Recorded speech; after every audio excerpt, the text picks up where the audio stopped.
नमस्कार, the follow up देख रहे हैं आप। हमारे साथ हैं भारतीय जनता पार्टी के प्रदेश अध्यक्ष दीपक प्रकाश जी। आप पर जितने भी आरोप लगे हैं, जो धाराएं लगी हैं एफआईआर में, वो सब नॉन अवेलेबल है और ये सब पहली बार हुआ है कि किसी नेता के बयान पर देशद्रोह का मुकदमा दर्ज हुआ है।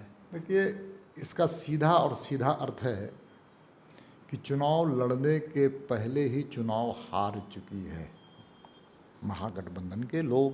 मुख्यमंत्री जी निराश है, हवास उनका खो चुका है, बेबस और लाचार दिख रहे हैं। इसलिए उनके इशारे पर इस प्रकार के मुकदमे दायर किए गए और इस प्रकार के मुकदमे से हमको डर है।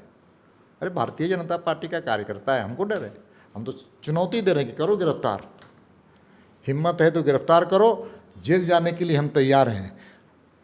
हमको राष्ट्रविरोधी बोलोगे और राष्ट्रद्रोहियों को समर्थन करोगे मुख्यमंत्री जी आप ऐसे हैं?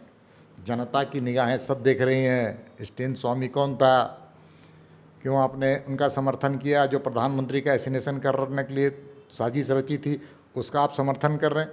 ये चुनाव में जवाब देगी जनता। देखिए, आदिवासियों का नरसंहार हुआ। आदिवासी और बड़ी मूलवासी की बात करते हैं ना जी।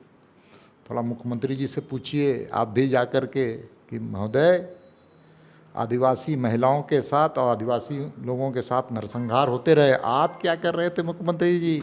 एक ऐसे कमीशन में एक ऐसे चेयरमैन को बनाया गया जो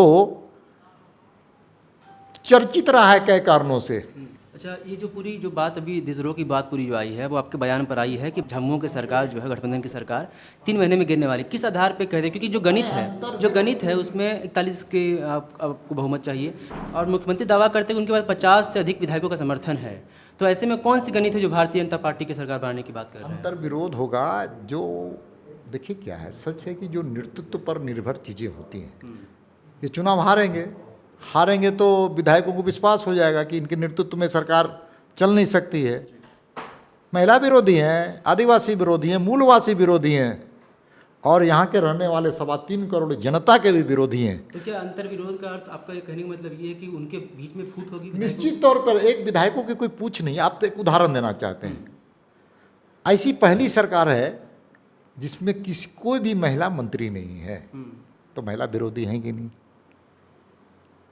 ऐसे कई विधायकों से आप जाकर के पूछिए कि उनके पास जो जनता के काम करने के लिए जनता आती है, सरकार उनकी है, सरकार में कोई एक काम भी वो करवा पाए क्या?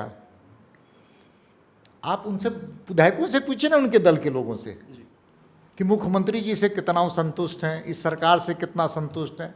अरे, केवल कौन लाभान्वित है? जो मंत्री है, ट्रांसफर पोस्टिंग करने वाला अधिकृत व्यक्ति जो है। बाकी तो बेचारा लाचार विधायक है, बेबस विधायक है, अपना इज्जत बचाकर किसी तरह से काम कर रहा है। अरे, एक विधायक की पूछ नहीं है वहाँ।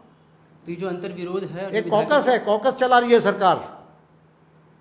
तो यही आधार है कि उनकी सरकार गिरेगी। एक और आखिरी सवाल है सर कि बयान का स्तर जो इस बार चुनाव में देख रहे हैं, उपचुनाव में लगातार गिरता जा रहा है। पिछली बार आप ही ने खुद रघुवर दास के बयान को उनकी निंदा की थी, कहा था ऐसा नहीं कहना चाहिए, और अब आप ही का बयान पर देशद्रोह का मुकदमा दर्ज हो गया। देखिए, आज भी भाषा की मैं मर्यादा को नहीं तोड़ता हूँ, मैं पक्षधर भी नहीं हूँ। राजनीति की स्थिति इतनी खराब और प्रदूषित नहीं की जानी चाहिए जिससे समाज भी राजनीति के प्रति वितृष्णा करे। लेकिन सुनिए, जिस प्रकार से प्रधानमंत्री जी को दाढ़ी वाला, ऐसे वाला, लाठी से, डंटे से खदेड़ देंगे, भाजपा को मारने देंगे, पीटने देंगे, तो लोकतंत्र में मुख्यमंत्री सबका मुख्यमंत्री है, केवल एक पार्टी का मुख्यमंत्री नहीं है। संविधान की शपथ लिया है, संविधान की शपथ में सब लोगों की रक्षा और सुरक्षा का भी सौगंध खाया है वो। लेकिन क्या किया उसने इस प्रकार के भाषण उन्होंने दिया है, उनका मैं बहुत सम्मान करता हूँ। लेकिन जिस प्रकार के भाषण देने के बाद भारतीय जनता पार्टी के कई कार्यकर्ताओं पर हमले हुए, क्योंकि मुख्यमंत्री जब इस प्रकार की भाषा का उपयोग करेगा तो भारतीय जनता पार्टी के कई आदिवासी कार्यकर्ताओं पर हमले हुए। आज भी थाने मुकदमे दर्ज हैं इस चुनाव के दौरान। तो मुख्यमंत्री जी को भी तो शालीनता बरतनी चाहिए। हम प्रेस में आप थे, आज आप प्रेस में थे, कोई मुख्यमंत्री जी को मैंने आज शालीनता कभी नहीं। मैं जिस पीढ़ी का और वर्तमान पीढ़ी, दोनों पीढ़ी भारतीय जनता पार्टी के कार्यकर्ताओं में ये सबसे बड़ी खूबी है। वो लोग लगातार प्रधानमंत्री को कांग्रेसियों ने क्या क्या गाली दिया, उनके परिवार के लोगों को गाली दिया, उनके माँ बाप तक चले गए, लेकिन हम जैसे लोग कभी इस प्रकार के स्तर में उतर नहीं सकते हैं। जनता देख रही है, इसलिए जनता को आज क्या है कि कांग्रेस विपक्ष लायक नहीं है।